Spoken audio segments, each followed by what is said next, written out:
Good.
First morning po. Happy God. Happy God. Good morning po sa lahat.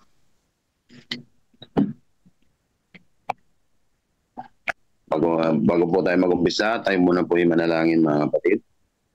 Dakilang Diyos na mga pangyarihan sa lahat, may-ari ng aming buhay.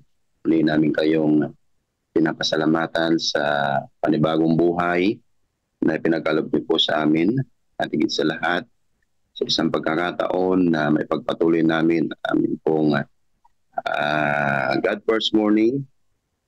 Patuloy, Ama, na inyong pong pangunguna ang aming pong maranasan at patuloy na pagkaloob po sa bawat isa ang karunungan magpapahayag po ng inyong mga salita. Maraming salamat kilang Diyos sa pagtuon ng aming dalangin sa pangalan ni Jesus. Amen. Happy God First Morning mga kapatid. Tayo po ay darako sa ating pong first part ng ating pong God First Morning. Tayo po ay pangungunahan po ni Pastor Gio Edia Berte sa kanya pong Bible reading. Pastor Gio, nandiyan po ba kayo? Ang sa akin yata ay let's forget ako, speaker.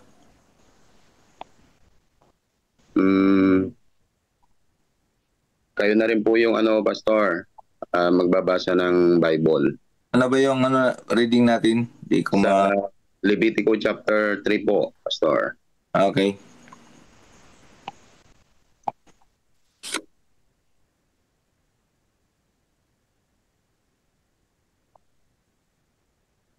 Well, first morning po sa ating lahat mga kapatid. Purihin po ang Panginoon sa umagang ito. Tayo ay pinagpala at ginising muli.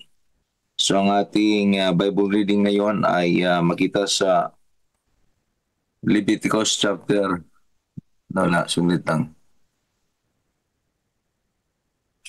Leviticus chapter 3. Sabi dito, handog na pangkapayapaan. Kung ang alay at handog pangkapayapaan ay handog niya, saglit lang, hindi ko makita. Kailangan ko ng antipara.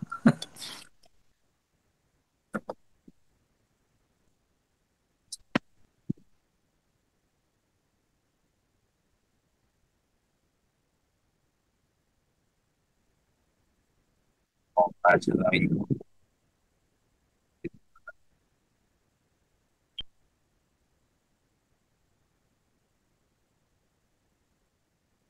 Meron kayong Bible read. Saan? So, dito, handog pangkapayapaan. Kung ang alay ay handog pangkapayapaan at ang ihandog niya ay mula sa bakahan, maging lalaki o babae, ito ay ihahandog niya sa walang kapintasan sa harapan ng Panginoon. Ipapatong niya ang kanyang kamay sa ulo ng kanyang alay at papatayin ito sa pintuan ng tuldang tipanan at iusik ang mga anak ni Aaron na mga pari ang dugo sa palibot ng dambana. Mula sa kanyang alay na handog pangkapayapaan bilang isang handog sa Panginoon na pinaraan sa apoy, ihahandog niya ang lahat ng tabang bumabalot sa lamang loob at lahat ng tabang nasa lamang loob. At ang dalawang bato at ang tabang sa ibabaw ng mga iyon na sa mga balakang at ang lamad ng atay na kanyang alisin kasama ng mga bato. Pagkatapos ito ay susunugin ng mga anak ni Aaron sa dambana sa ibabaw ng handog na sinunog na sa ibabaw ng kahoy na nakapatong sa apoy. Isang handog na pinaraan sa apoy na mabangong samyo sa Panginoon. At kung ang kanyang alay sa Panginoon bilang handog pangkapayapaan ay mula sa kawan, maging lalaki o babae, ito ay ihahandog niya na walang kapintasan. Kung isang kordero ang kanyang ihahandog bilang kanyang alay, ihahandog niya ito sa harapan ng Panginoon.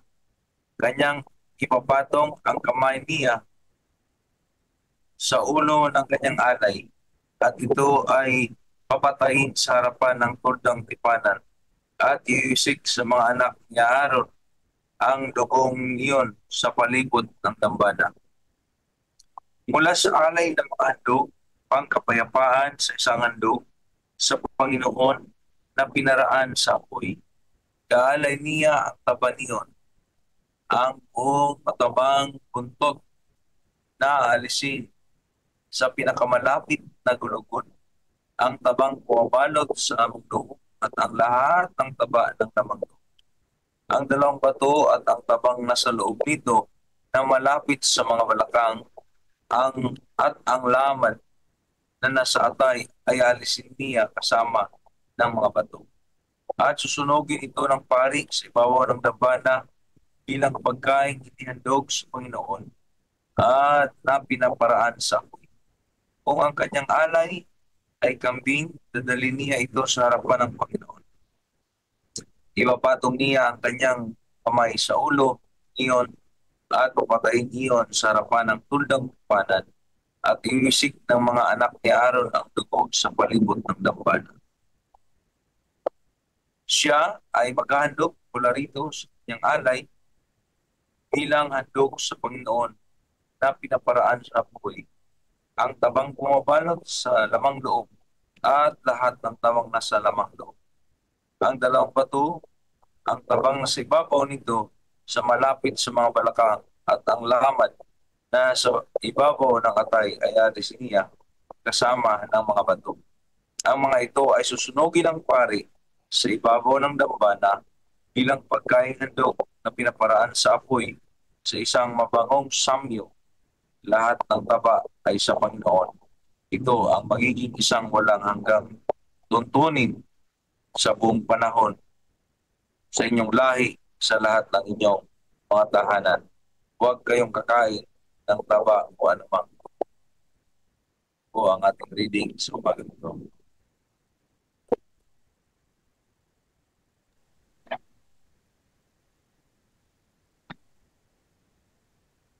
Pastor, reflection po, Pastor, sa binasa po ninyo. O kapatid, ay yung paghahandog ay parang isang tao ay malis sa kanyang kasalanan. Ito ay kailangan ihandog niya.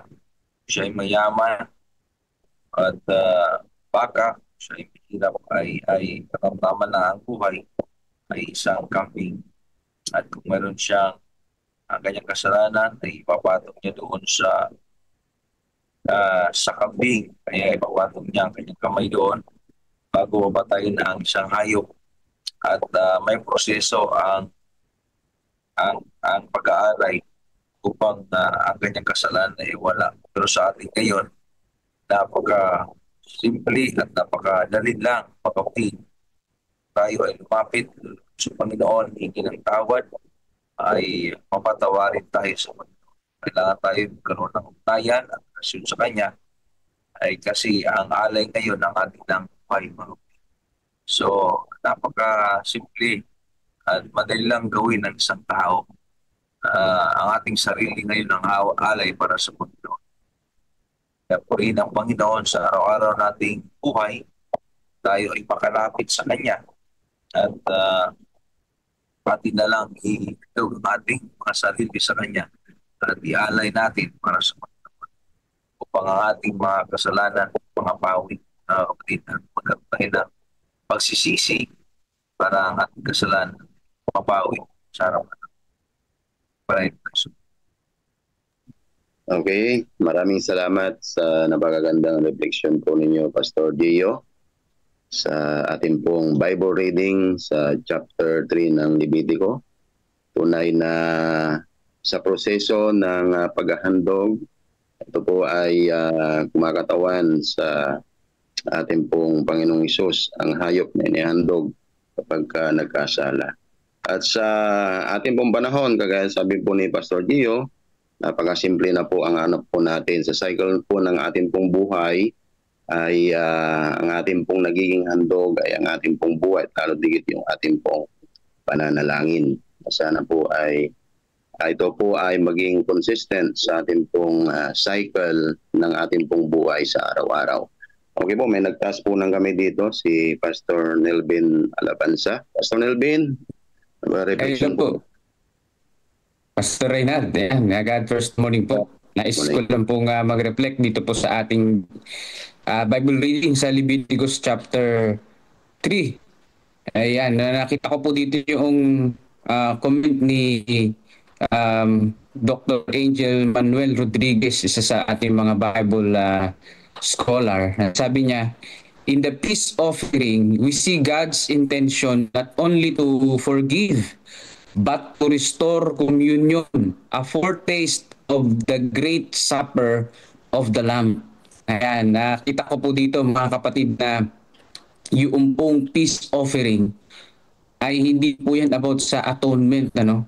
Hindi lang po yan about sa atonement, kundi yung deeper meaning nito, gusto ng ating Panginoong Diyos na yung desire niya maging close sa atin, magkaroon ng peace sa atin. Kaya nga po yung peace offering na binabanggit dito, yan, kung makakatawan sa ating pong Panginoon. At ang gusto niya, ma-restore yung communion, yung communication, yung fellowship natin sa ating pong Panginoong Diyos. So ngayon po umaga, anong gusto ng Panginoong Diyos na gawin natin? So una po, nakita ko dito na gusto ng Panginoong Diyos na gawin natin na magkaroon tayo ng peace of mind, magkaroon tayo ng maging peacemaker tayo sa ating pong tahanan, siyempre sa ating church din, sa ating community. Dahil yung pong peace, ang unang nag-introduce nito ay ang ating pong Panginoong Diyos. Na yung fellowship with others and with God, yan po yung nais ng ating Panginoong Diyos. Kasi ang pag-worship sa ating Panginoong Diyos, mga kapatid, ay ito rin po ay relational. Ayan, ano? Be active sa ating pong church, sa ating small group, sa ating pong family worship. Kasi ang ating Panginoong Diyos, doon pa lang sa peace offering, ipinapakita niya na gusto niya na magkaroon tayo ng fellowship sa Kanya at sa ating pong kapwa mananampalataya. ma-reconcile tayo sa ating Panginoong Diyos at siyempre sa nakapaligid sa atin. Kaya ang tanong sa atin ngayon pong umaga na ito, meron ba tayong hindi mapatawad? No, meron ba tayong gustong hinga ng kapatawaran? No, meron ba tayong gustong hinga ng kapatawaran sa umaga na ito? Gawin natin yung mga kapatid. Dahil unang-una, ang Diyos ang nag-introduce ng peace offering. Dapat din na tayo mananampalataya. Kasi siya nag-introduce pero tayo yung nagkasala, di ba? Siya ang Diyos ang lumapit sa atin eh. Pero tayo yung makasalanan. Napakaganda nito. Kaya tayo dapat bilang isang mananampalataya, lagi nating piliin maging peacemaker sa ating tahanan, sa eskwelahan, sa ating trabaho, at lalo na sa church bilang isang mananampalataya, mga kapatid, bilang isang lingkod ng Panginoon, maging peacemaker tayo. Katulad ng ginawa ng ating Panginoong Diyos sa atin. Kaya sabi sa Romans 12 verse 18, if it is possible, as for us, it depends on you. Live at peace with everyone. Katulad ng ginawa ng ating Panginoon para sa bawat isa sa atin. Good morning po sa inyo pong lahat. Thank you, Pastor Melvin, sa Amen. napakaganda. John, purihin ang Panginoon. At tunay, mga kapatid, na ito'y opportunity po sa atin kaya na tayo po ay magkaroon ng fellowship. At the same time ay tayo po ay nagpapahayag din ng patuloy na koneksyon sa ating pong Panginoon. Kaya sa ating pong God First Morning ay tayo po nawa na aktibo dito ay tayo po ay patuloy na mag-encourage sa ating pong mga kapatid para maranasan po din po nila ang ganito pong pakikipag-fellowship. Tuwing umaga ay tayo po ay nagkakaisa sa isang layunin na kung saan itaas ang ating pong Panginoong Hesus sa kanya pong kabutihan. At siya ang nagbigay sa atin ng kapayapaan sa ating pong paglilingkod. Purihin po ang Panginoon. Mayroon pa pong gustong mag-refleksyon, mga kapatid.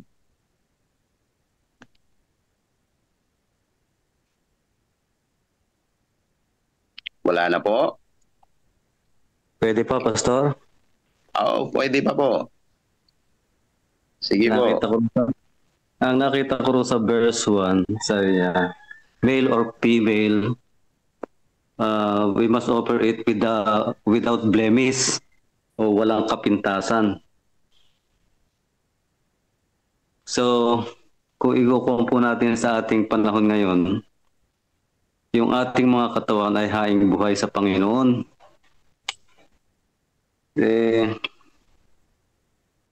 Kaya dapat ingatan po natin yung ating mga kalusugan, mga kapatid. Kasi, paano natin ihahain buhay yung ating mga katawan kung ito'y may sakit? Brother Rizalino, paki-open po nyo yung video po nyo para makikita po kayo. Madilim kasi rito, Pastor, yan. Okay po. So, yun. Yun nga, Pastor. Dapat maging haing buhay yung ating mga katawan sa Panginoon dahil itong ating katawan ay templo ng Diyos. So, paano na kung panay sakit ang nararanasan natin parang nakakahiya yatang ihain sa Panginoon. At saka paano tayo makapaglingkod ng masaya kung maraming sumasakit sa ating katawan. Katulad ko po, nung Lunes nag-repair kami ni Pastor Joel ng mga leak ng ating tubo, ng mga tuwig natin sa simbahan. Nasobrahan yata ako ng pawis, na-dehydrate, nagkulang sa tubig. Siguro nalibang kami masyado ni Pastor. Nagka-stiff neck ako, hindi ako makalingon, hindi ako.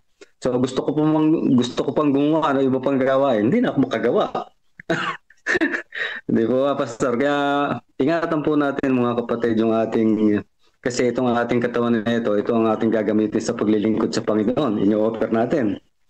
Kaya panatilihin po natin itong malusog, walang pintasan, no? Para magampanan po natin yung ating yung ating ministry o yung gawain sa ating iglesia. At saka nakakahiya po kasi rin sa sasabihin napakataas ng tingin ng mga tao sa ating paligid kasi tayo ay tayo nung una sa health reform tapos makikita kung ano-anong sakit ang nakikita sa ating ano ko hindi po ba? So medyo nakakahiya kaya sabi ng Panginoon i-offer natin yung ating sarili yung ating mga katawang buhay na ito nang walang kapintasan. Kaya nga po, pansinin po nyo, pati yung laman loob ng inyong offer ay talagang ini-inspection mabuti nung mga priest hanggang kaloob-looban. Kung titingnan po natin mga kapatid, yung ating karakter ay dapat talaga ay makita yung karakter ng ating Panginoong Jesus sa ating mga buhay. Loob at labas. Hindi lang po yung panlabas, pati yung loob. So, yun lang po mga kapatid. At sana, hindi po madaling gawin. Pero sa tulong ng Panginoon, kaya po nating maingatan at maihandog sa Panginoon itong ating templong katawan na ito na walang kapintasan, walang sakit na makikita. Yun lang po at happy God First Morning. Okay, thank you po Brother Rizalino sa napagandang reflection po ninyo. Purihin po ang Panginoon sa tuloy na kabutihan po niya. So, mayroon pa pong magre-reflection po mga kapatid.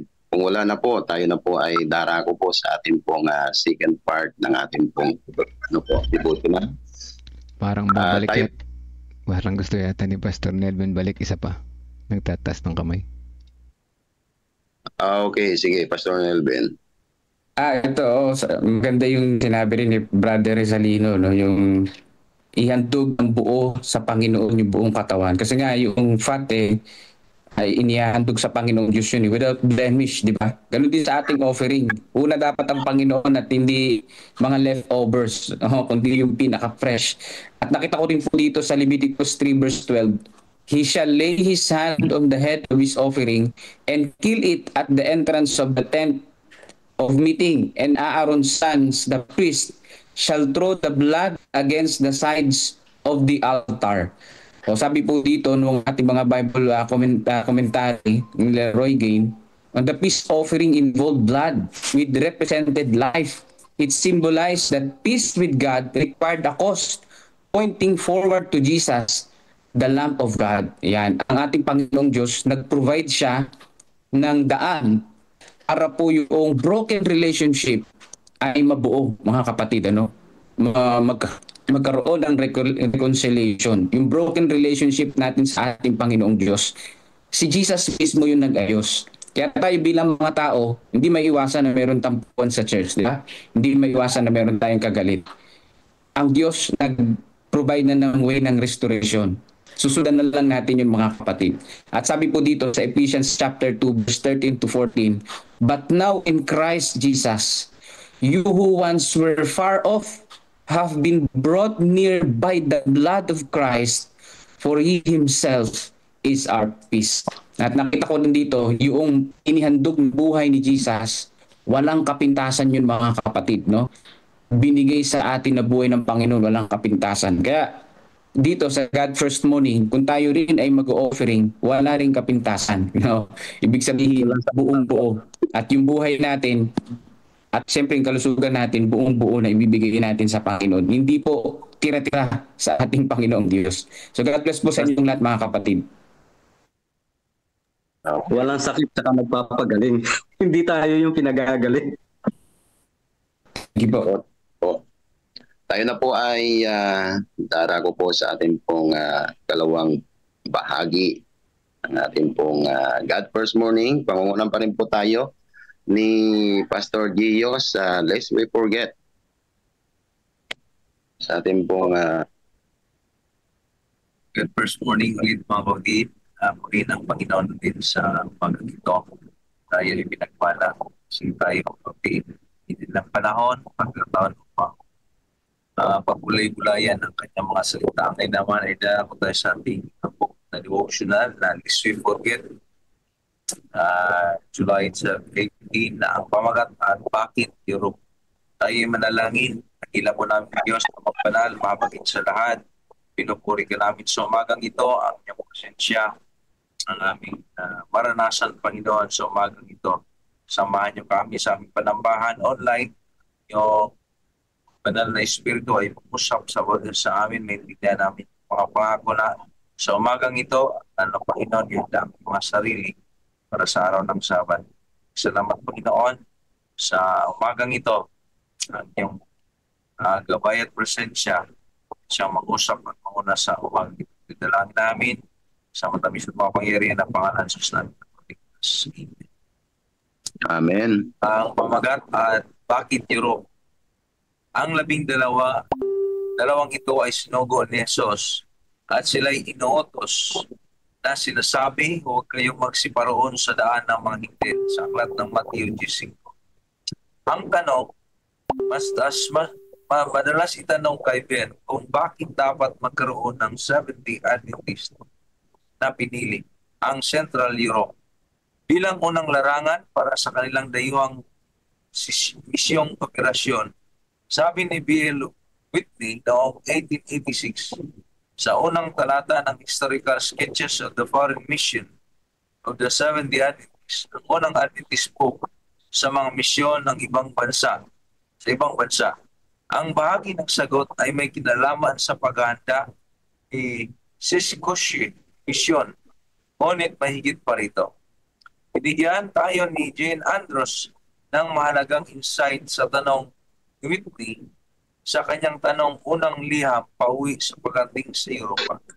Isinulat niya sa lubos akong naniwala. Sinulat niya na lubos akong naniwala na ang Diyos ay may maraming tao sa Europa na handang sumunod sa kanyang banal na batas at sa paggalang ang Sabat. So nakita nila ngayon bakit daw sa Europa ay ang misyon.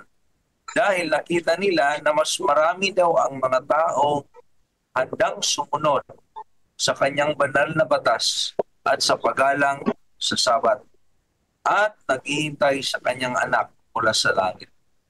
Nandito ako para ibigay ang buhay ko, ang pagpapahayag sa mga sagradong katotohanan ito tungkol sa malapit ng pagdating ni Kristo at ang pag-ingilin sa araw ng Sabat.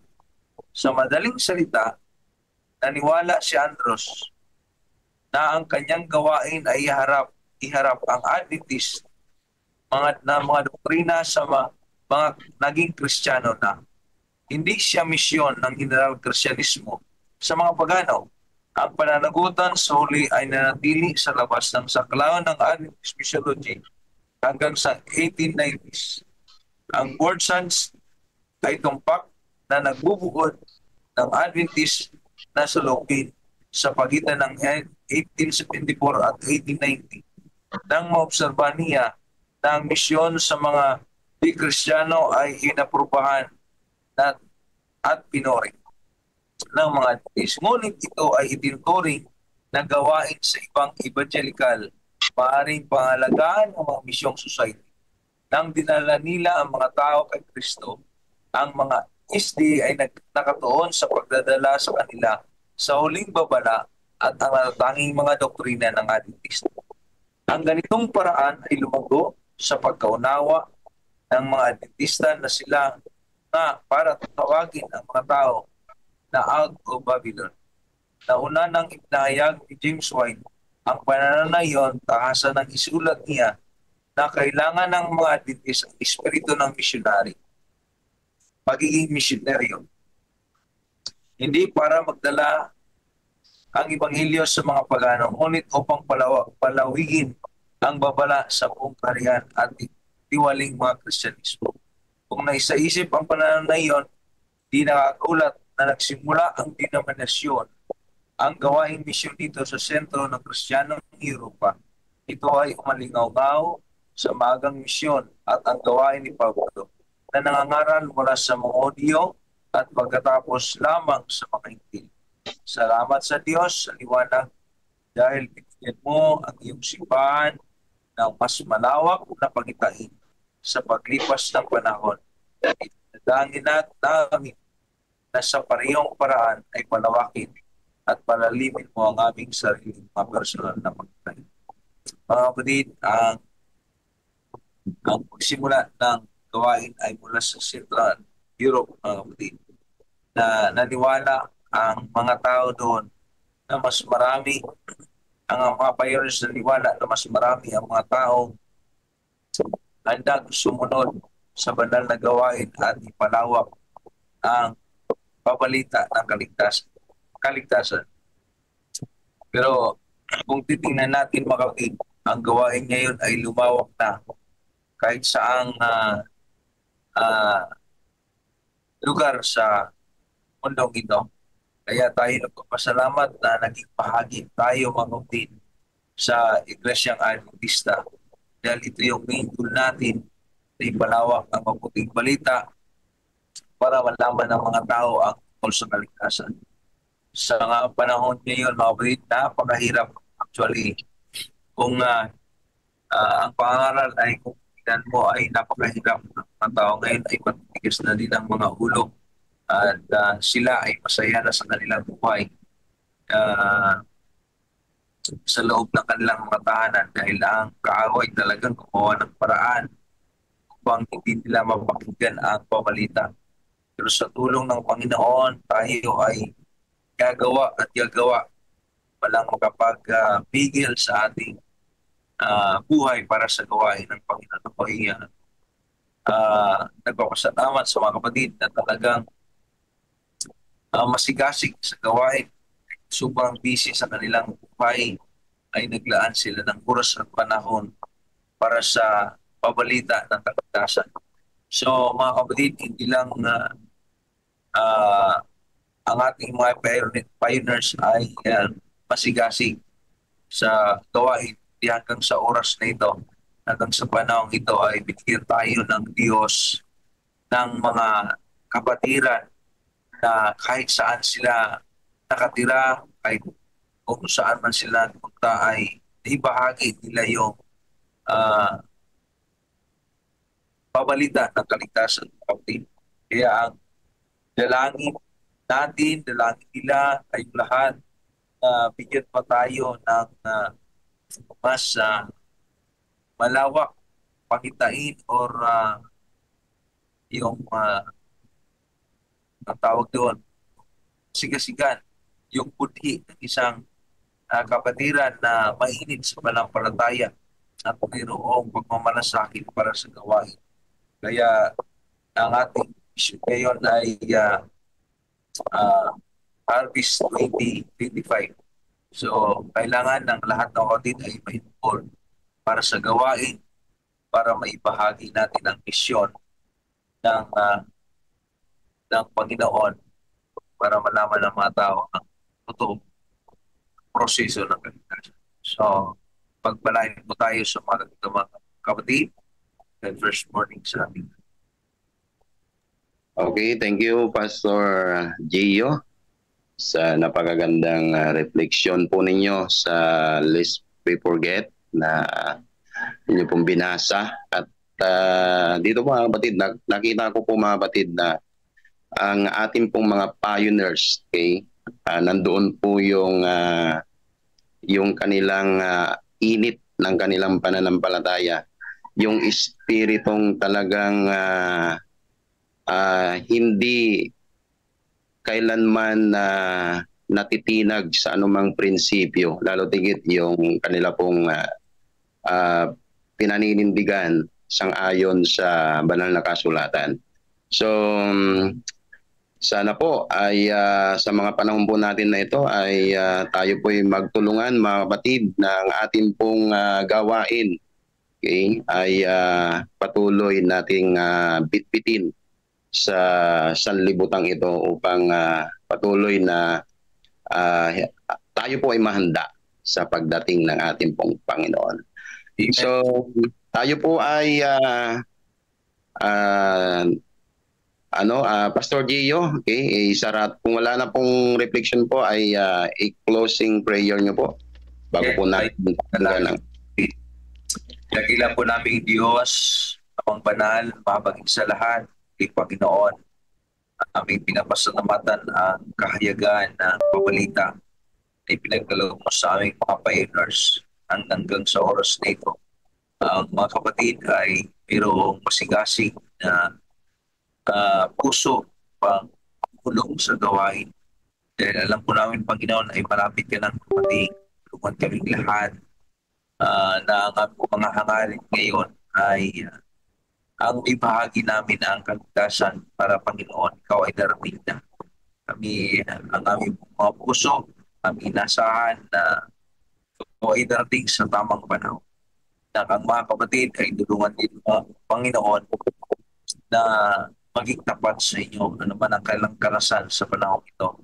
Ang mga problema ay kanila lang maranasan na maging bahagi ng kanilang buhay, na ito'y hindi hadlang para sa kanilang paglilingkod. Kundi ito isang steps upang sila ay maging matatag sa kanilang pananampalataya at maging masidhi para sa gawain ng paglilingkod.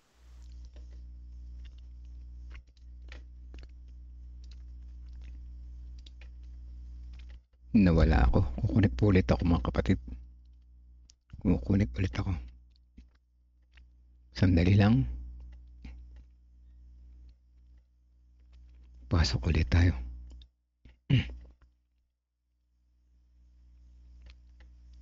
Yan.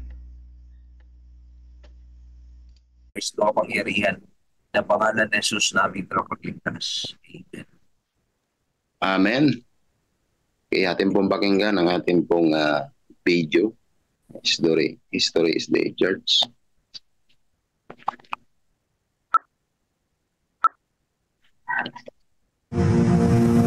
After Jesus returned to heaven, his disciples remained with the awesome task of taking the gospel to the whole world.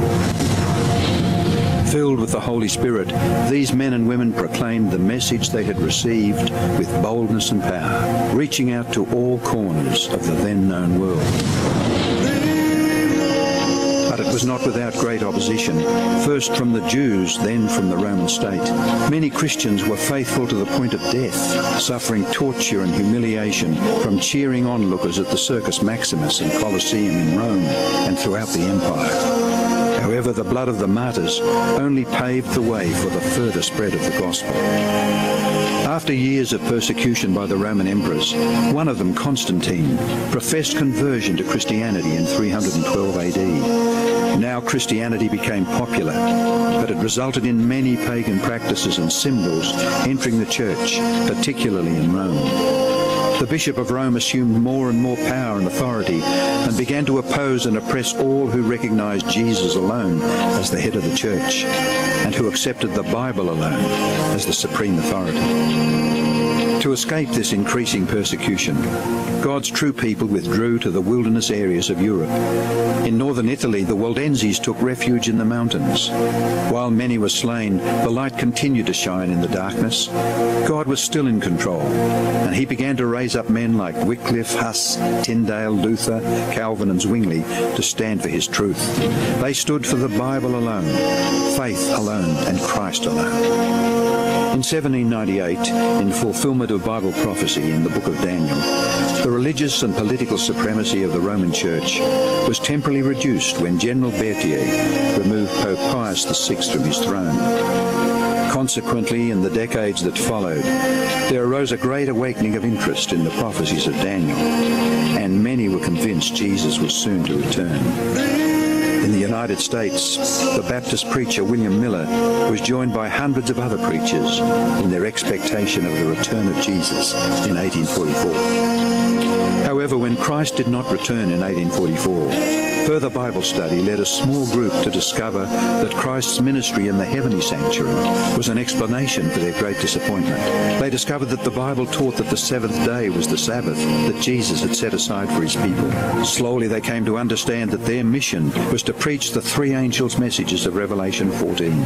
Their goal as Seventh-day Adventists was to preach with power the everlasting gospel and to prepare the world for Christ's return. More than 160 years have now passed, Years that have brought 2 world wars, numerous military campaigns, financial depressions, the rise of atheism and secularism, as well as a booming world population with natural disasters increasing in frequency and intensity. Today, the Church's mission and message is more relevant and urgent than ever in its history. Jesus is coming soon, and the world must be warned. Prepare to meet your God. Okay, tayo na po ay tara ko po sa testimony. Tayo po ay pangunahan po ni Ma'am Noemi Estabilio. Andiyan po ba si Ma'am Noemi Estabilio? Ma'am Noemi? Pastor Reynald, Pastor. nagkaroon ng swapping. Sino po yung Si Ma'am Lovejoy kaswap? muna. Si Ma'am Lovejoy. Kasi Ah, si Ma'am po. Noemi nasa US pa. Andiyan na po si Ma'am Lovejoy. Ready na po siya. Nakita ko na. Okay. 450. Hello. God first morning po sa inyong lahat. God first morning po.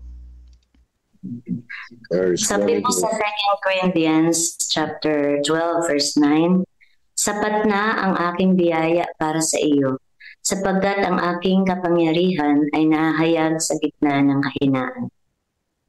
Ngayong umaga ay nais ko pong ibahagi ang isang personal na patotoo. Isang kwento ng aking paglalakbay sa gitna ng matinding pagsubok at kung paanong sa kabila ng lahat, nanatiling tapat ang Diyos sa kanyang mga pangako.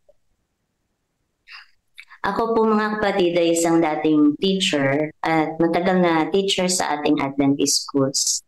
Active sa mga gawain at ministeryo at masiglang naglilingkod sa ating paaralan at sa mga church activities.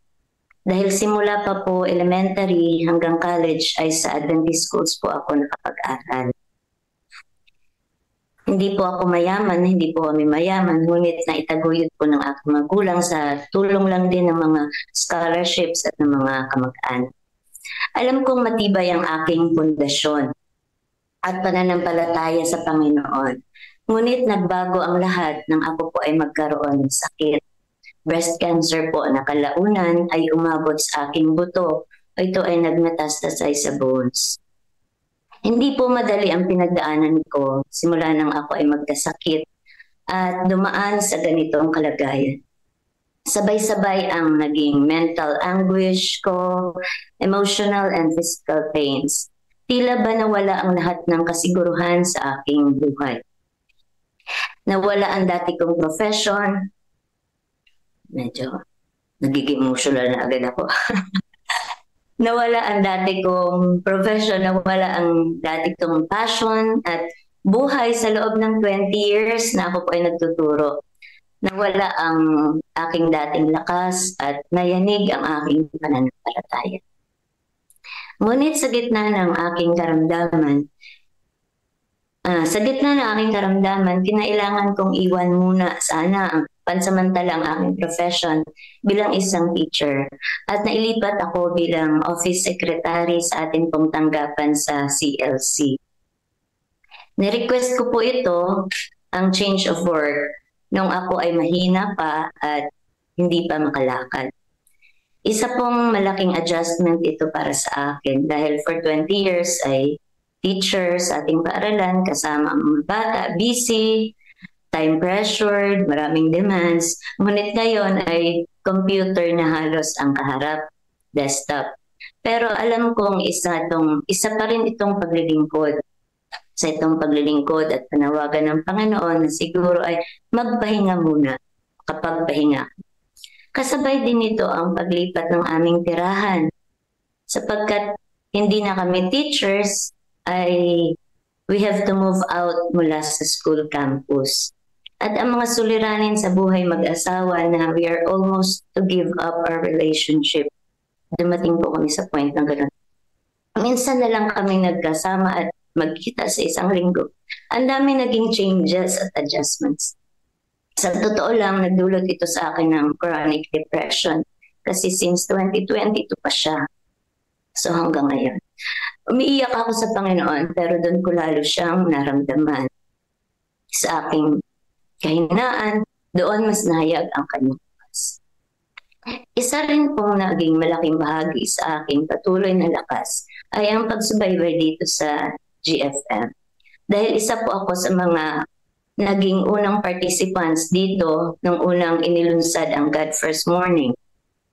Kasabay rin ito ang paglalaan ko ng personal Bible reading at pag-take note mula sa aking mga pagbabasa. At ngayon po ay nasa Deuteronomy chapter 26 na po ako. At yung aking pag-journal. At ito din pong pagbibigay ng tithes at ng COP. Sa gitna ng kakulangan, sa gitna ng mga gastusin sa gamutan, bagamat meron pong bilang manggagawa, bilang isang worker ay meron pong di ba, may aid, may medical aid. At praise God sa talagang bilang isang worker ay napakalaking blessing po nun. Kapag ikaw ay nag-undergo ng treatment sa alam po natin yan, sa cancer talaga napakagastos. At yung pang-araw-araw na pangangailangan, pinili kong manatiling tapat sa Diyos sa larangan ng pananalapi. At sa paggawa ko nito, nakita ko kung paano sinusupply ng Panginoon ang aming mga basic needs at tinuturuan hindi lang sa aspeto ng pagbibigay, kundi sa aspeto ng character at disiplina.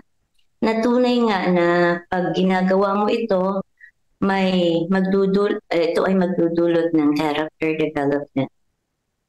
Marami pang dapat na pagbabago sa aking ugali, pero alam kong gumagawa ang Diyos sa buhay ko, kaya niya ipinahintulot ang maraming bagay para baguhin. Nabawas-bawasan na ang aking pagiging madamot. Mas lalo ko nakita ang maraming pangangailangan sa aking paligid. Kaya yung sinasabi ni Pastor Jerry na we have to save in order to save others. Ayan, laging nabiremind sa akin yun. Talagang most basic needs na lang ang kayang gastusan ng monthly na sweldo. Ang pagbibigay ng tapat ay nagturo din sa akin ng tamang pangasiwa ng biyayang ipinagkatiwala ng Diyos at umiwas sa pangungutang. Hindi po madaming struggles na pagdadaanan, pero nakita ko ang kaayusan at kapayapaan na dala ng pagiging tapat ng katiwala ng Diyos. Ang bawat tithes at COP na ibinibigay ko ay paalaala sa akin na ang lahat ng meron ako, oras, lakas, buhay, sweldo, at maging aking hininga ay galing sa Diyos. In-encourage ko din po ang mga kapatid sa aming church na mag-COP. Nagpo-promote po kami dito. Nito may mga ilang sumunod pero meron din namang mga nantsalan. Sa ngayon po ay 10% po ang aking kinamit sa Panginoon na ibibigay. Pero na-try ko na din po yung magbigay ng 20% dati, mga 5 months yata yun or more. Pero ngayon ay bumalik ako sa 10% COP ang aking pinapractice. At ang aking tithes naman po ay automatic na kinakaltas. Ngunit, pero may mga nagbibigay pong extra, ayan, na mga pagpapala doon po ako nakakapagbigay ng sarili kong tithes. Ngayon, habang ako'y patuloy na lumalakad sa landas na puno pa rin ng pagsubok, buo ang loob ko sa Diyos. Alam kong siya ay tapat at ang kanyang biyaya ay sapat para sa akin araw-araw. Hindi ko man alam ang kanyang mga dahilan sa aking mga pinagdadaanan, ngunit alam ko kung sino ang aking kasama. Ayan po kaya po sa atin na may mga pinagdadaanan, lalo po tayong kumapit sa Panginoon at kagaya nga po nung sa lesson natin, si Moses ay nagkaroon ng change sa plans from being a prince to sa pagiging shepherd. Minsan redirect tayo ng Panginoon sa ating mga buhay upang may gawin ang Panginoon sa ating buhay. Ayun lamang po ang nais kong share sa inyo. Thank you. Maraming salamat. Thank you, Ma'am Joy. Ma'am Jo. Praise God sa pag-iral ng Diyos sa inyo pong buhay. Kayo po ay nananatiling buhay na patotoo. Okay? So, sunod na po natin ang patotoo po ni Pastor Ben Santiago. Pastor Ben?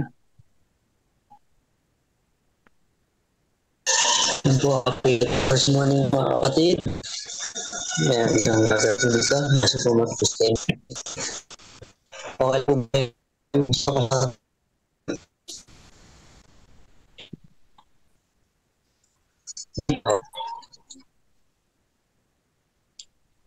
Ayan po. Okay. So ako sa inyo po. Ang COP po na po sa amin po mag-asawa ay wala pa po tayong program kung ganito ng COP. Magalang po pa ako yung COP po doon sa SDA 2002-2010. Pero kami ay mag-asawa ni Mrs. ay inumpisa na po namin na hindi ko na alam yung COP. Pero nag-usap kami kung kaya tayo mag-offering, kung magkano yung text natin yun na kaya ang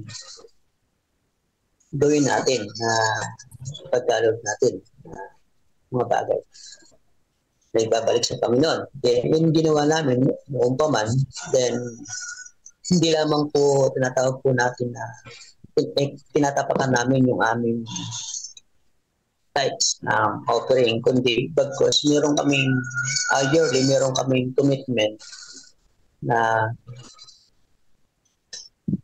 mag-allocate ng ipon kami na ibibigay namin sa church din yung aming ginagawa. Then hanggang sa Philippine Church Fund, ang ginagawa ko, magkano yung isang ano, sa isang taon, yung isang bangko na yun, binabay ko sa church, ang pinakamoto na parang pasasalamat ko din ang bagay po na yun. Our visitors po na yun ay may pangangailangan po sila, dinadirect funding ko. Pero yung doon sa natin na offering, yung tapatan namin yung time, dinalagay talaga namin sa server. At binabalik si church na rin sa offering. Tapos iba pa yung sa natawag namin commitment ginagawa. Pero ngayon ay yun ang nasa kung ulit ang bagay. Yung isang buwan ko ay ibigay sa church na maibalik ulit. Medyo ko na yun eh. Medyo tawag sa dito eh. Hindi ko nababantayan yung aking pag-gastos. Mas majority, ilalagay ko sa offer. Mas nakadit minsan ang mitig minsan. Kasi tawag po natin yung offering. Target ko kasi maging 15% siya sa akin. Offering, 15%. Mas mataas pa doon sa price. Pero dito man, may mga beses na din na dumarating at yung mga beses po nito dumarating. So, nilalagyan ko din po ng dito lang po ako nakakapag-tights, no? Dahil automatic naman po ang pinakagda sa pastor ay ginagawa ko. Pagka mayroong mga blessings, puputin ko yan kung magkano, then dito nilalagyan ko tights. Kaya kung siya nagkakaroon ng tights doon sa akin. So, then, ano ba impact nito sa akin? Ang impact parang maluwag naman yung blessings pagka tagpo dito na o-offer kami na o nagsisi-offer kami na kapantay ng tights o higit pa sa tights. Parang dating po sa amin ay maluwag na maganda ang blessings na dumarating. Pero minsan po kasi kanya natin kapag medyo bumaba yung offering namin, minsan ay maabot kami ng 8%. Kapag kagalan siya offering, sabi namin parang iba yung dating. Siguro yung commitment natin, yung commitment namin ay hindi namin nagagawa. No? Doon namin nararamdaman kapag yung commitment namin hindi namin na-abot, minsan nag-struggle kami dun sa financial. No? Yung commitment, huwag natin kakalimutan lagi. Nagre-remind kami mag-asawa lagi. Yung commitment natin, kailangan natin, i-permit natin yan. Ano? Kasi, commitment pa natin yan. Kapag minsan kapag sa commitment talaga, hindi namin nagagawa. Doon namin nararamdaman yung pagpapala ng Panginoon. Minsan ay nababawasan din. Ano? Hindi lang kaya kapag kayo na-commitment sa Panginoon, kailangan mo gawin yung bagay yung ngayon. Kasi mararamdaman mo na may pagbabago. May mga natin ay pwede sa atin ng Panginoon. Ay binabawasan din. Binawasan mo yung sa Kanya, gawin din yung susupply niyo sa'yo, babawasan din. No? Kaya dyan, tayo tugat din sa commitment din ako nagiging stick, no? Pinangahawa ko yan. Hindi hinahayaan na yung commitment ko ay nasisira. Then, paano ko ba ito pinopromote sa mga kapatid? Sabi ko sa kanila, nararamdaman niyo yung pagpapala, sabi ko sa kanila, kung makikipag-commitment ka sa Panginoon. Kami mag-asawa, ay yung commitment namin, ginagawa namin yun. Kasi hindi naman kung sino kami binibigyan ng commitment, kung sino lang kundi yung may-ari ng lahat ng bagay. Ano? Yung pinaka-commitment. At sabi ko, kung makipag-commitment din kayo, sabi niya, doon yung mararanasan na yung Panginoon, yung pagpapala niya, hindi niya pipigilan na ibuhos sa bawat tahanan natin. No? Yung mga kapatid, ginawa, nagkaroon din ng commitment, 10% or more, sa COP nila. So, sabi na, maluwag mga pastor, sabi nila, yung pagpapala, maganda yung dating. Sabi ng iba, mga kapatid. Bagay na yun. Then, ano ba yung church sa akin pag-encourage sa kanila? Actually ko, dalawang siya, tinutupang about food sa COP o sa kanyang katiwala. Yung sabi ng St. Church, sabi niya, Pastor, dati ganito lang yung pa namin, yung collection, talagang madalas pagdating doon sa tinatawag natin na gastusin church, ay talagang umaaray ang bawat miyembro niya. Talagang abot yung pledges, tinatawag namin sa pledges. So ngayon medyo, sabi niya, hindi na ganun. Medyo, sabi, ulang, pero sabi niya, hindi ganun palaki yung kakulangan ng pondo. No? Pagdating naman doon sa churches, na sinuspebe yan. So sabi niya, ang laki pala ng impact ng COP. Then sabi ko, ang tanong sa kanila, bakit? Kasi Pastor, sabi niya, dati talagang kinukulang, no? Ngayon, sobra. Yeah. Ang dami natin program sa church, pero nasusustain niya, no? Na hindi lang nasusustain niya, meron pang natitira. Ibig sabihin, maganda talaga yung sa local churches o yung mga kapatid ay nagkakaroon ng COP. Pagdating po doon sa tinatawag po natin na program, anytime na mag-program po tayo, hindi na po naghahanap ng kung saan kukuha ng budget para sa program. Ang isa pa, hindi rin mabigat na lagi tayong kada may program, magtatawag tayo o magkakaroon tayo ng pages para lang din sa isang bagay. Para nagiging burden po kasi yung dahil kung nagkakaroon ng pages by family, isang kadalasan ganun ang nangyayari. No? Then ano pa? Ating itong nakita ko dito sa bagay pulo dito sa isang church na sabi na nawala ng pages. Anytime na gumawa sila ng program, karaka-raka, meron budget. No? So pagka sa churches po kasi pag walang budget, ang hirap, no?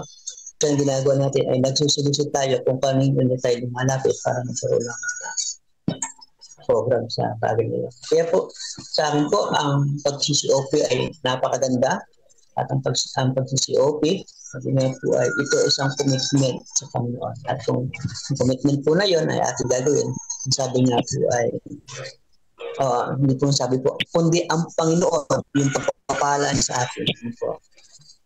ay ibubuhos niya ng buong buo. Hindi niya tayo pagkukulang. Yun lang po. Happy God first morning, mga kapatid.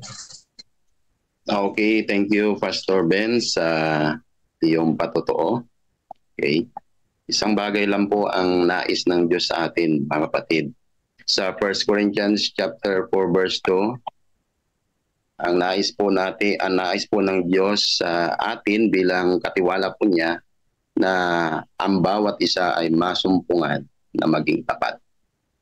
So, tayo na po ay play po natin ang ating pong video. God first video.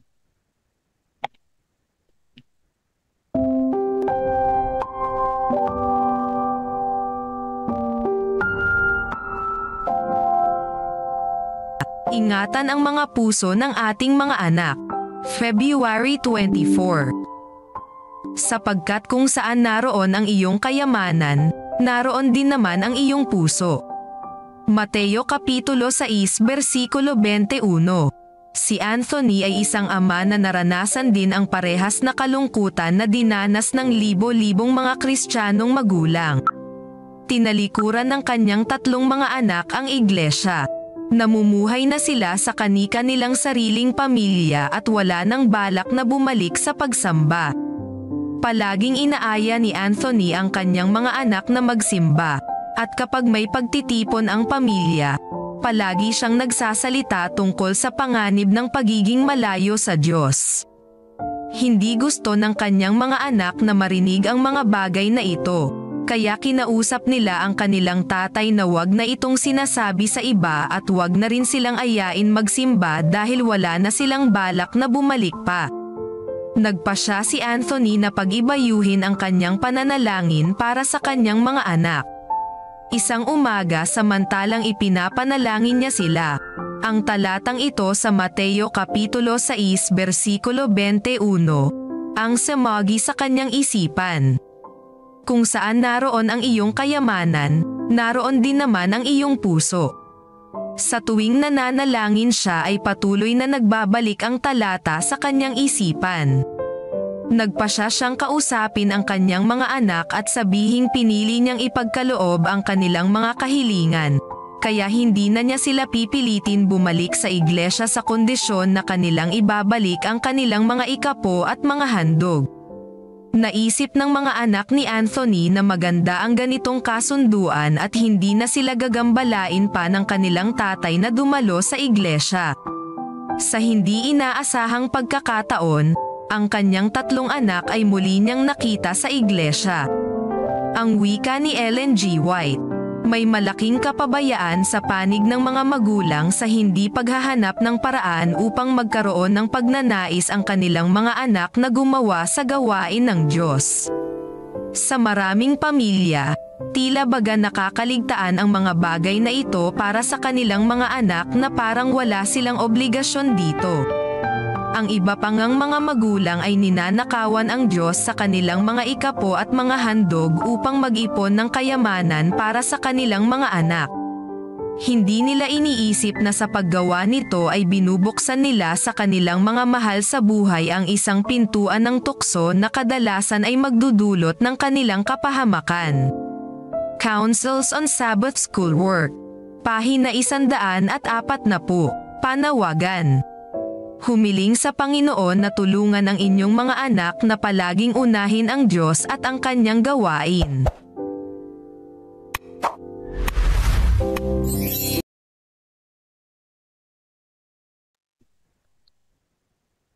Okay. Tayo na po ay pangungunahan po sa ating pong Council on Stewardship. Sister DC Diaz, nandiyan ka? Yes po. Okay. Happy God first morning. Ayan, so happy God first morning po sa ating lahat. So ngayon po ay dadako na tayo sa need for counsel and cooperation. Dear brother, you will need in every move you make to know that you are moving in that way that you will not follow your own judgment, but the united advice of your brethren. You have failed in this work. working too much independently. You can borrow money, but have you taken your brethren right along with you in your building plans? Have you woke up with them and they with you? One's mind and judgment is not to be allowed to become an efficiency in any case where the building of a church is concerned. It takes every member of the church who can carry responsibilities, and the minister is not a man to lift this work alone. This is a lesson you must learn, to seek the mind and judgment of your brethren and not advance without their advice. Councils and Cooperation, Letter 49, 1900. So mga kaibigan, mga kapatid, ito po ang sulat ni Ellen G. White sa Councils in Stewardship, Letter 49, 1900. Ito po ay nag-aalok ng walang hanggang paalala. Ang spiritual na pamumuno ay hindi isang solong hangarin. Ito po ay isang communal calling. Binibigyan din po nito ang spiritual na prinsipyo na sa karamihan ng mga tagapayo ay may kaligtasan. Ayon po sa Kawikaan 11:14, kung saan walang pantas na pamamahala ang bayan ay nababagsak, ngunit sa karamihan ng mga tagapayo ay may kagalingan. Kapag nagtatayo, physical o spiritual, kailangan natin ang karunungan ng iba upang hubugin ang pangmatagalang maresulta sa nagpaparangal sa Diyos.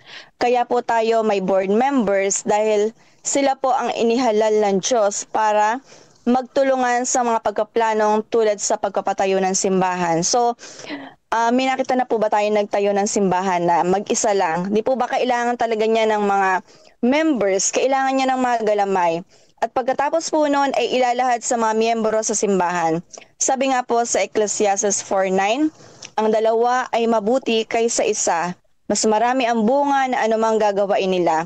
Kapag nabuwalang isa, maitatayo siya ng kanyang mga kasama. So, kailangan po talaga sa atin na tayo ay may mga kasama, may mga, kumbaga kailangan talaga meron tayong magalamay, no? Kasi hindi po tayo, kumbaga makakagawa tayo ng mag-isa pero sobrang hirap, di ba? So example po dito ang ating Panginoon na talagang siya ay isang leader na meron siyang mga disciples. So talagang sabi po dito sa Ecclesiastes ay 2 better than 1. So yun lang po.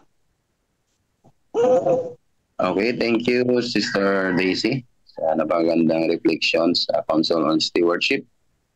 Mayroon pong gusto pong mag-reflection po mga kapatid sa inyo.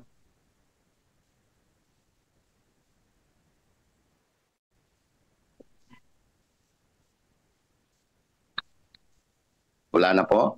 Wala na pong mag-reflection?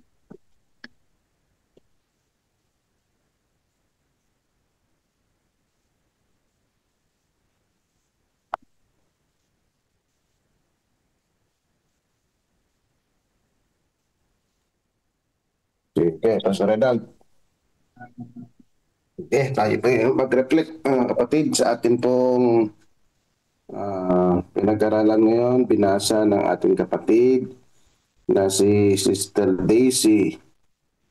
Ito po ay may pinamagatang need for cooperation and need for counsel and cooperation mga kapatid. So dito ay makikita natin mga kapatid ang kailangan ng bawat isa ang payo, kooperasyon, hindi lamang sa aspeto po ng mga pagdidesisyon, lalo-lalo na sa pagdidesisyon sa araw-araw ng pag-spend ng atin pong mga financial mga kapatid. So dito ay kailangan natin din ng payo mula sa iba mga kapatid na lalong-lalo na sa pagpaplano mga kapatid, at ganoon din sa paggastos. Dito po ay dito din ay dapat yun nga, binanggit ng ating kapatid, lalong-lalo na sa pagtatayo ng simbahan, ay kailangan ang bawat miyembro na magsagawa ng maging responsible. Hindi lamang yung ministro, kung hindi bawat isa ay maging kabahagi ng gawain. Ang pinag-uusapan po dito sa atin pong Council on Stewardship na ito po ay patungkol po ito sa iglesia, mga kapatid, na kung saan ay tutulungan ang iglesia na makaahon mula po sa mga bayarin. Ito po ang context po nitong chapter 51, mga kapatid, lifting debts in the church building. So kailangan dito ng payo, kailangan ng cooperation, kailangan ang bawat isa na tumugon, mga kapatid. So hindi lamang ang isa o dalawang tao, kung hindi lahat ng bawat kaanib ay matutunan nila na makisangkot at pasanin ang gawain ng isang iglesia, mga kapatid. Kaya sabi dito, ito ay isang aral na dapat mong matutunan upang hanapin ang pag-iisip at paghatol ng iyong mga kapatid, at huwag sumulong nang wala ang kanilang payo at pakikipagtulungan. So ibig sabihin, mga kapatid, ay talagang bawat isa dito, bawat isa sa atin, ay kailangan natin ang payo at pakikipagtulungan, lalong-lalo na sa may kinalaman sa pagsulong ng gawain ng iglesia, lalong-lalo na sa larangan ng pag-unlad, pagpapaangat ng iglesia sa mga pinansyal na responsibilidad. So, yun lang, Pastor. Okay po, thank you po, Pastor Nelson. Amen. Gusto ko pong basahin po dito yung mga comment po ng comment po ni Pastor. Pwede mag-reflect? Okay, sige. So yun po, gusto ko pong bigyan din ng talata yung sinabi ni Pastor Nelson. Sabi sa Kawikaan 11:14, kung saan walang gabay, ang bayan ay bumabagsak.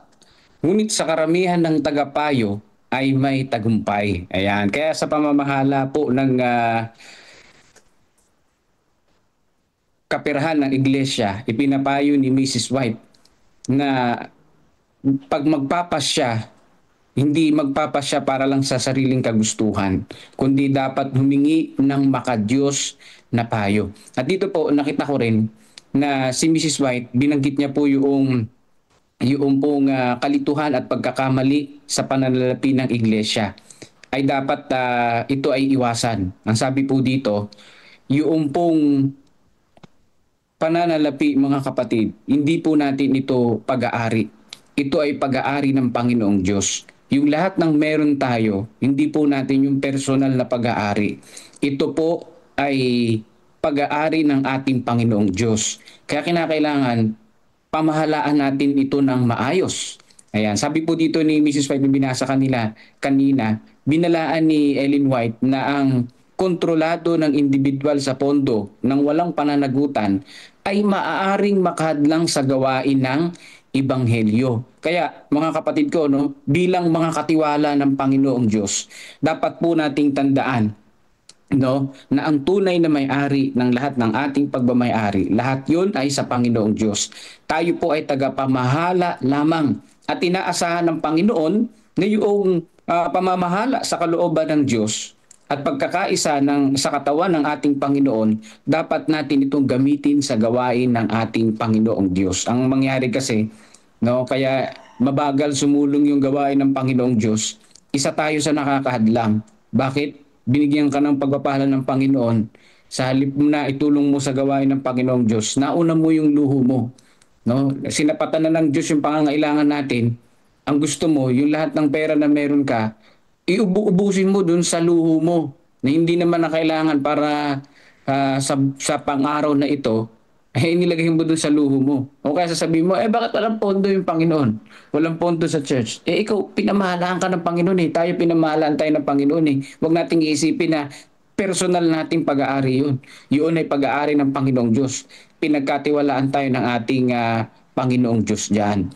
Kailangan gawin natin na mayroong kaayusan. At yan po ay sa huling kapanahunan eh.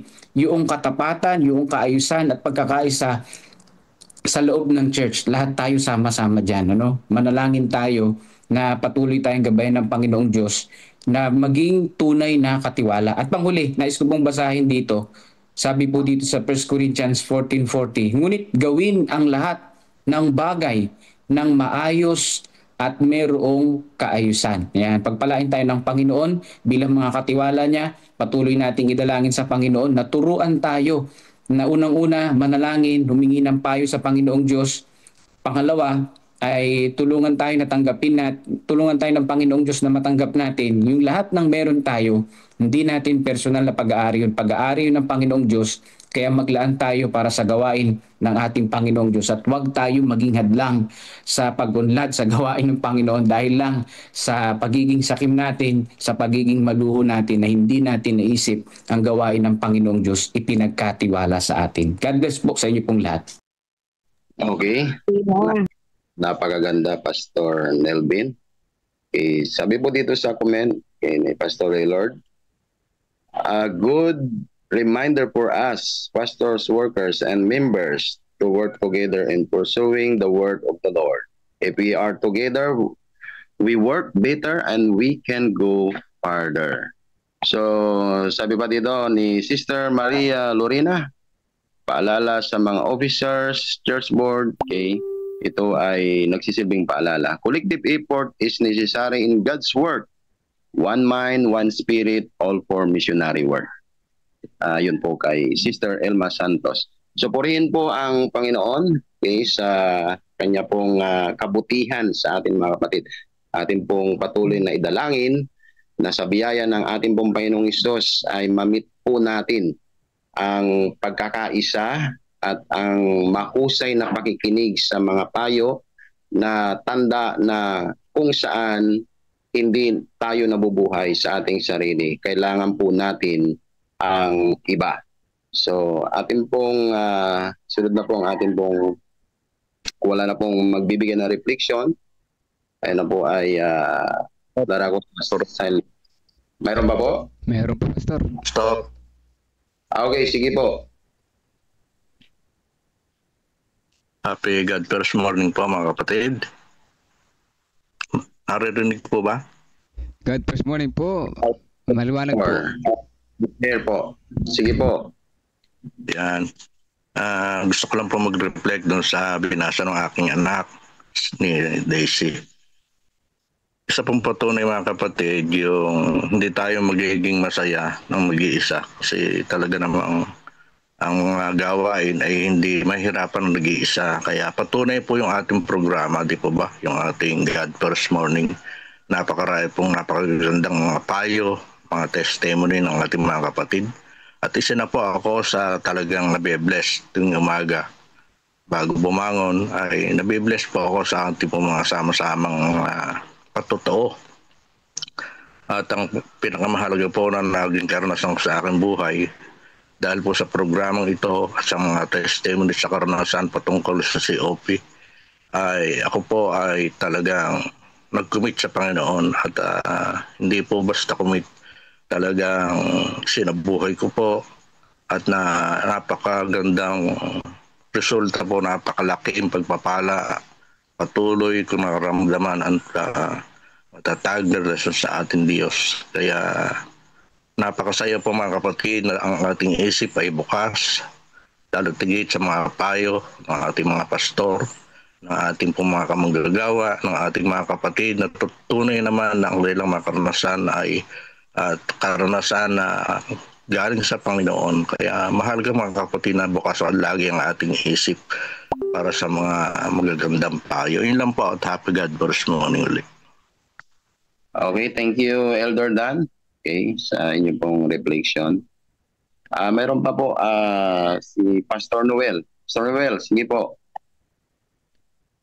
Yes po, happy good first morning po sa lahat. Ako po ay magbigay lang din po ng akin pong reflection doon po sa nabasa at ganyan din sa mga reflection din po ng ating mga kasama. Napakaganda po talaga na atin pong maramdaman yung pagkakaisa sama-sama sa gawain po ng ating pong Panginoon. Sa lahat po na antas, hindi lamang po sa pagtatayo ng building ng ating pong mga bahay-sambahan, kundi sa lahat po na antas ng ating pong buhay. Kaya nga po, parati dito nakakapslak yung mga sinasabi hong luho, yung mga hindi karapat-dapat or hindi yung mga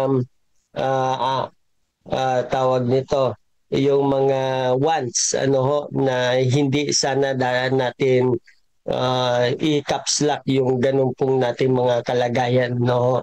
Kaya ang akin pong isa sa reflection dito na yung ating pong buhay mga kapatid, sabi nga po karalimitan, when the heart is converted, the pocket will be inverted.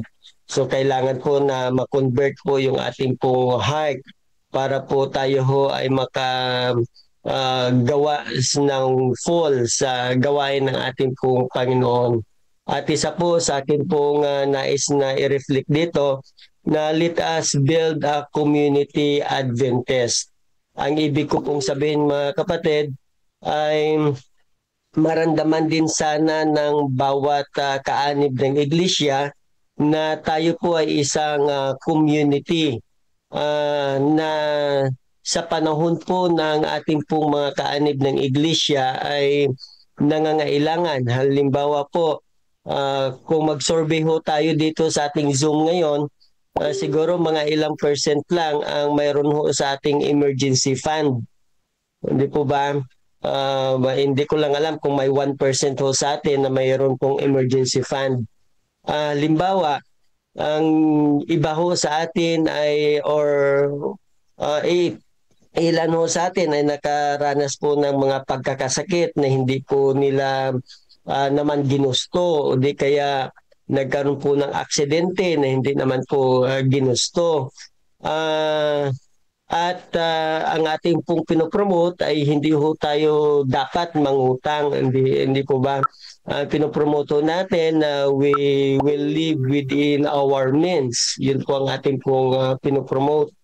Kaya ho, ang ating pong dito, yun nga, sabi ko nga kanina, kagaya ng binanggit na when the heart is converted, the pocket will be inverted. So, ang isa sa akin pong reflection dito na kung sana ang ating pong mga iglesia ay mayroon pong magawa para po sa mga kagaya po ng mga kapatido natin na may mga biglaang mga gastusin sa physical or halimbawa mga aksidente, anong pa man pong mga kalagayan na talagang hindi naman po siya sa luho, kung hindi talagang kalimitan naman po kasi yan yung dyan sa sa mga physical health natin, yung mga na-aksidente, yung mga biglaang nagkasakit na detect masyado na palang malubha na pala yung sakit na hindi ho sila makakagalaw dahil doon sa kaisipan na hindi nga dapat or mangutang. Ang ko ay sana po tayo makapag-build po ng community or makapag-craft po tayo ng isang tawag nito, makapag-craft po tayo ng isang plano na ang ating pong church, ang ating pamunuan ay makapagbigay ho tayo ng masabi ho nating tulong doon sa ating pong mga kapatid na makapag-build ho tayo talaga ng community.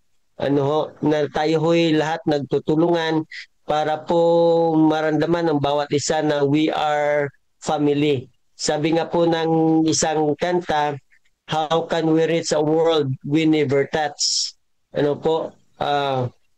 Minsan sa buhay ho natin, kahit hong promote natin ng COP mga kapatid, kumbaga real talk lang ho tayo, kahit anong promote po natin ng COP, kung hindi naman natin po matouch yung puso ng mga napopromotan natin, hindi nila naramdaman na tayo ay isang community ng isang grupo or community na nagmamahalan, ay siguro medyo alanganin pa rin po para sa kanila. Kaya maunawaan din natin, posible na may mga iba pa po na mga kasamahan natin sa iglesia na hindi pa po nagsi-COP. Dahil po posible hindi pa din po nila nararamdaman, mga kapatid, yung ating pong pagmamahal din po sa kanila. Kaya yun po ang aking refleksyon at akin din pong panalangin na sana we can build community Adventist sa atin pong nasasakupan, sa ating pong mga sa lugar na kung saan nagdono tayo. So yun lamang po ang aking pong comment at saka ang aking pong refleksyon sa bawat isa sa atin. Happy God First Morning po. Okay, thank you Pastor Noel sa inyo pong reflection. Meron pa po mga kapatid?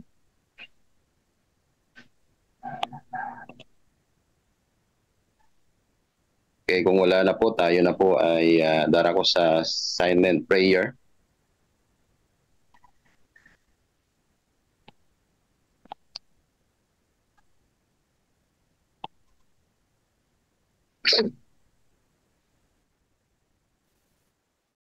Okay. So mga kapatid, yan ang ating lesson. Walang sino mang nabubuhay na mag-isa. No man is an island. Yan ang masasabi ko. Po? No man is an island, mga kapatid. So kailangan natin magtulungan at kailangan natin ng Panginoon sa ating kalagitnaan para makipagtulungan sa atin. Po? Sa anumang gawain, walang magtatagumpay na mag-isa. Particularly yung church building. Pag sinabi kasi yung church building, hindi lamang ito nangangahulugan na isang physical na simbahan. Ito ay maaaring building the church kung saan yung ating mga kapatiran ba. Yan, bilang mga nanampalataya, yan, i-build natin. Ibig sabihin ay itatayo natin, itataas natin ang pananampalataya. Po? Kailangan may pagtutulungan. Hindi kaya ng isa lang ang trabaho. Ano man trabaho na mag-isa ay mabibigo, mga kapatid. Mababurn out at mabibigo.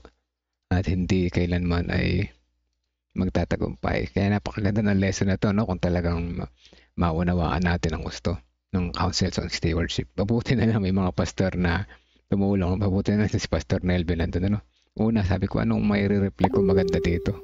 Hindi ko makita ang pinakamagandang mensahe nitong ng chapter na ito, nung number na ito. So ito yung pinakamagandang paliwanag sa kanya. Po. So, ayan po. At isa pa, tulad niyan, yung pagpaplano, lahat ng plano, plano ng iglesia. Kaya may church board, tama rin yung sinabi nung nag-discuss. Kaya may church board, ayan, para gamitin natin. Kaya lang sa church board, sa halip na pagkakaisa kadalasan. Buti na lang sa amin hindi, dito sa amin hindi. Sa panahon ngayon, hindi na, wala na yung taga-kontra. Pagka may kumakontra kasi pangit yung usapan. Although, yung pagkontra niya, mag-isa lang naman din siyang kumakontra, wala nang pumapanig. Pagka may wala pumapanig sa kanya, sabihin baka siya yung mali, di ba? Baka mali yung kanyang idea na gusto niya ipasok. Ganun yun, mga kapatid.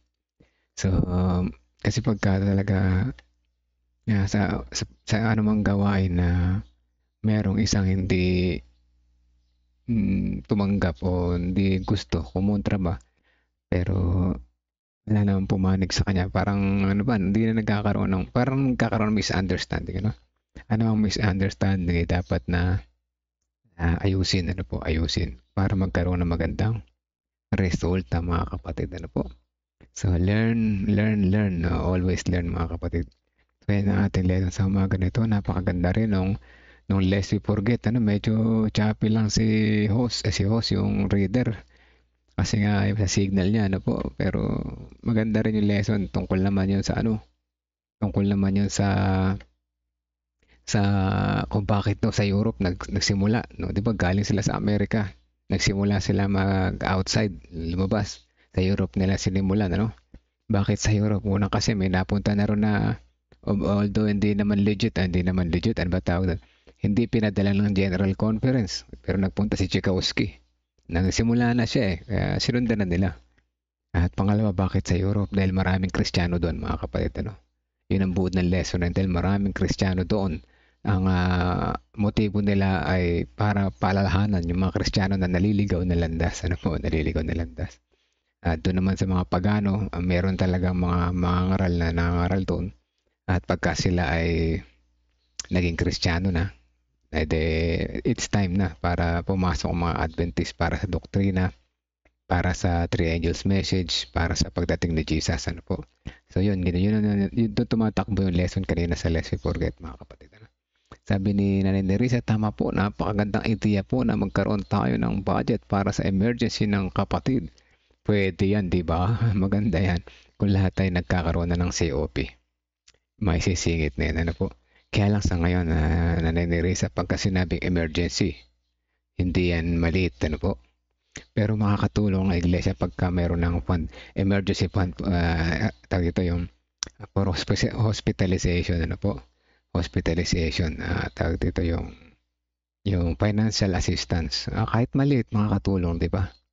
Makakatulong. Pwede pag-usapan ng church board dyan, sa lagyan ng account tungkol dyan. Sa amin, meron kami sa health department. Meron dyan budget. Naka-departmental yung aming church fund, kaya pwede namin galawin yun. Pero pagka napag-usapan sa board, maganda yun. Pero hindi naman din kalakihan kasi. Bagaman pero siguro kung lahat ay magiging tapat na katiwala na, COP na lahat, maganda sana, Yun ang isang maganda yan. Sana maunawaan natin lahat, Kaya huwag tayong titigil sa testimony sa church. Yan ang magbibigay ng sa kanila. Maliliwanagan sila kung paano magiging tapat na katiwala. Kasi hindi naman sila lahat nakikinig dito sa GFM. Kahit anong invite natin, mga kapatid, hindi sila talaga nag-join lahat. Kaya sabi ko nga, huwag tayong magsawa mag-invite. Nagawa naman natin yung part natin mag-invite. Yan ang gusto ng Panginoon, na mag-invite, mag-share. Decision naman nila yan kung gusto nilang makinig o hindi. Pero pag sila hindi nakinig, hindi sila nag-join, hindi sila natuto, hindi po natin kasalanan yun, mga kapatid. Kasalanan nila yun. Tayo ginawa natin yung part natin, di ba? Nakakalungkot man, gusto natin sila makasama, mga kapatid. Lalo na, halimbawa, sa inyo na lang, kung Nanay Nerissa sa San Antonio, di ba? Ilang percent ang nakikinig ng God First Morning. Dito rin sa Gapan, di ba? Sa Leonardo, ganun din. Piñaranda, ganun din. Pero konti-konti lang. Basta, i-share natin. Lagi ko naman yung sinashare araw-araw, Nakikita ko rin naman sinashare ng iba, Pati public yan, sinashare ko. Baka yung iba pang gusto kong makapakinig dito, makapakinig din, At Revi, yes po, kaya kailangan lahat ng mga member ay makiisa sa mga gawain ng church para maging maayos ang lahat. Huwag kontra na kontra para lang mapansin. Magkusa po tayo sa ikakasulong natin lahat. Yan ang maganda, magkaisa.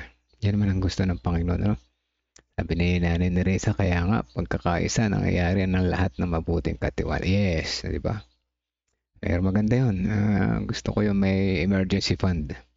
Huwag lang maabuso, Baka mamaya magpapa-adjust lang ng brace. Hihingi pa ng emergency fund. Kailangan pag-isipan mabuti, Baka mamaya magpapabunot ng ipin, hindi naman emergency. O pag emergency, halimbawa yung emergency talaga. Paano mo madidistinguish yung emergency? Yung bang na-confine, mga ganun, Na-confine, doon ka pwede mag-release. Kasi minsan, magpapalaboratory ako, kukuha ako sa church ng emergency fund. Abuso na yun, di ba? Hindi tama. Hindi naman yun emergency. So, isa ring magandang pag-usapan yan at pag-desisyonan at pagplanuhan. Pero maganda na meron, Kasi meron mga biglang nagdadrive lang si kapatid, na aksidente, kailangan na emergency, kailangan operahan, di ba? Yung mga ganun, yun, emergency yun, di ba? Yung mga ganun, emergency. O halimbawa, bigla na-stroke yung si ganito, hindi, ala naman bisyo, na-stroke pa. Emergency yun, na hospital, na hospital, emergency. Pero siyempre, hindi ganun kalaki yung makukuha niya. Dahil nga hindi naman malaki yung pondo ng church dahil ayaw mag-COP ng lahat. Yan meron akong isang iglesia sa inyo, meron isang iglesia, ganito, di ko na sabihin kung ano. Hindi na nga sila nag-COP, napakalit ng koleksyon. Tapos lumapit pa sa church para humingi ng pera para sa anak na ospital. Naisip-sip ko, kung kayo nag-COP sana, di maganda sana. Makahingi kayo ng malaki-laking budget, walang COP. 20 lang yung offering kada Sabat, 20, 30, pinakamalaki 50 pesos buong church na yun. Tapos hihingi na aksidente yung anak o na hospital yung anak, hihingi ng humingi ng tulong sa iglesia. Ano bibigay ng iglesia, di ba? Yung ganun, ganun yung mga mindset natin. O siguro pagka gusto nating lumapit sa church, meron ba tayong ibinigay sa church na pondo para tayo ay baka naman iniisip ni kapatid na mangolekta sa kapatiran para sa kanya. Maaaring ganun, di ba? Hindi natin alam ano nangyari. Pero ang nakita ko kasi ay pagka meron talagang pondo ang church, walang mahirap. Lahat madali. Ano po mga kapatid, lahat madali. So yan tayo na yung manalangin. Mahaba na yung ating kwentuhan, pero masarap magkwentuhan. Hanggang pa man ay may limit yung oras, 5:43 ng umaga. Sakto lang yan. Let us pray mga kapatid. 30 seconds silent prayer, and continue natin. Nawa magkaroon ng pusong pagkakaisa ang bawat isa na narito sa pagpapatuloy ng ating araw-araw na pamumuhay. Let us pray mga kapatid.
Okay, tayo ay manalangin.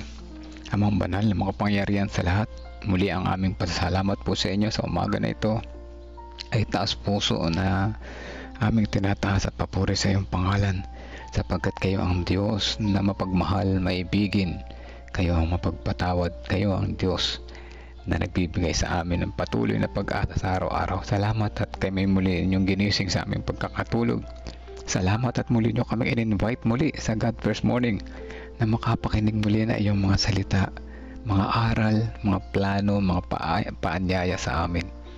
Sa umaga na ito, salamat sa muling panawagan na kailangan namin makipagkaisa sa bawat isa.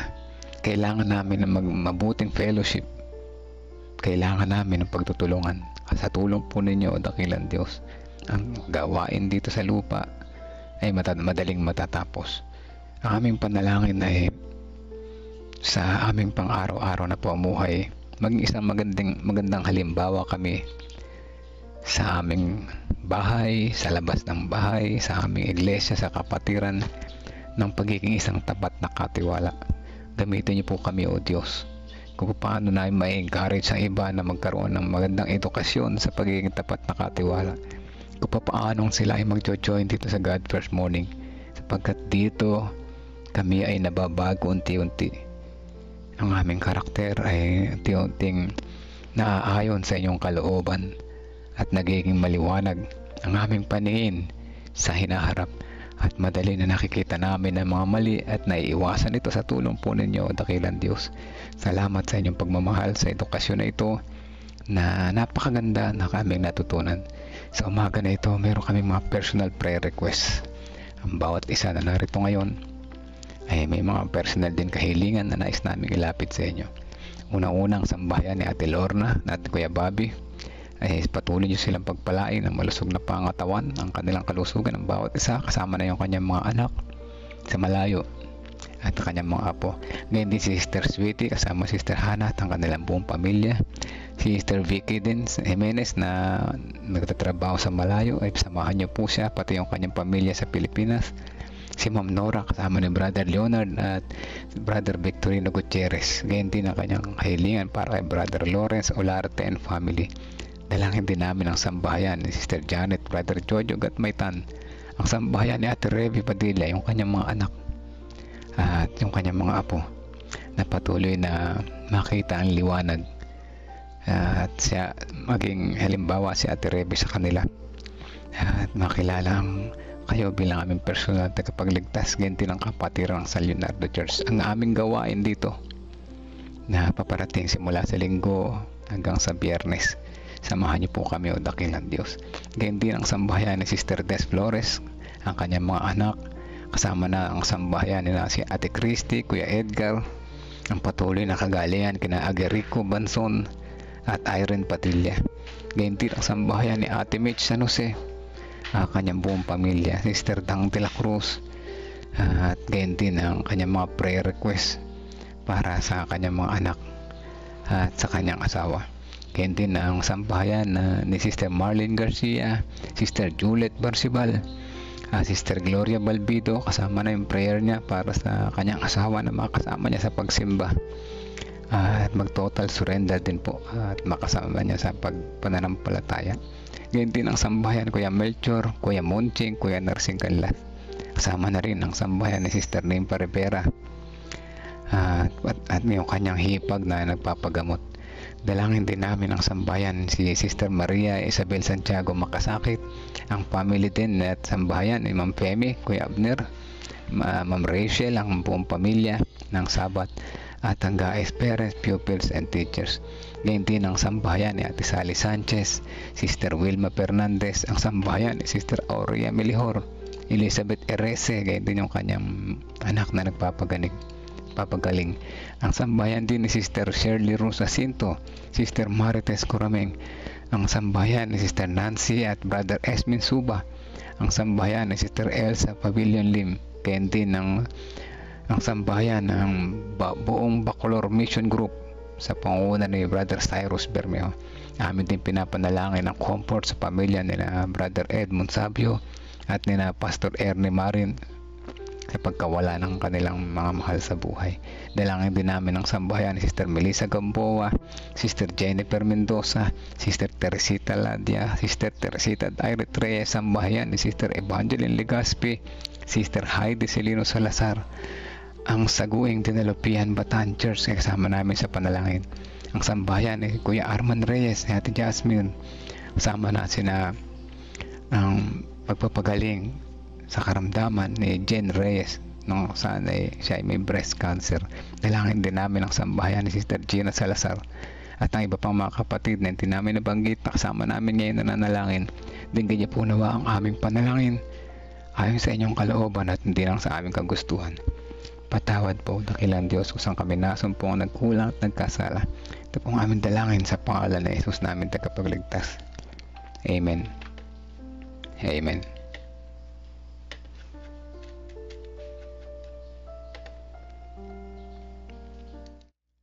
Amen mga kapatid, ano po. Salamat po sa mga prayer warriors. Ba't biglang lumabo yung aking mata ba o yung camera? Then anyway, patapos naman na tayo. Ang oras 5:50 ng umaga, may announcement ang gobyerno ng Nueva Ecija, wala raw klase kinder to senior high. So ano po, sa panahon ngayon madilim ang umaga at mukhang may mga babagsak na tubig mamaya. Mag-ingat po ang lahat.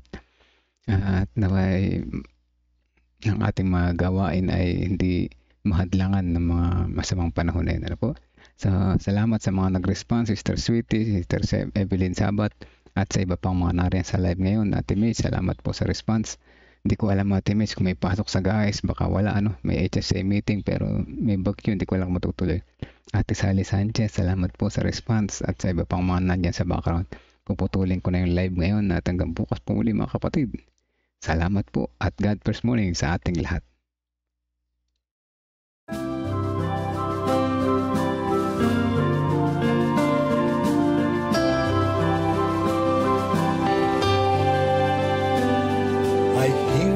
voice of Jesus calling, my answer is I will go. I see the need of people crying, my answer is I will go. I go to share the message of love, I go to share the blessed hope. But if I get discouraged, I call to Jesus' help, because I have decided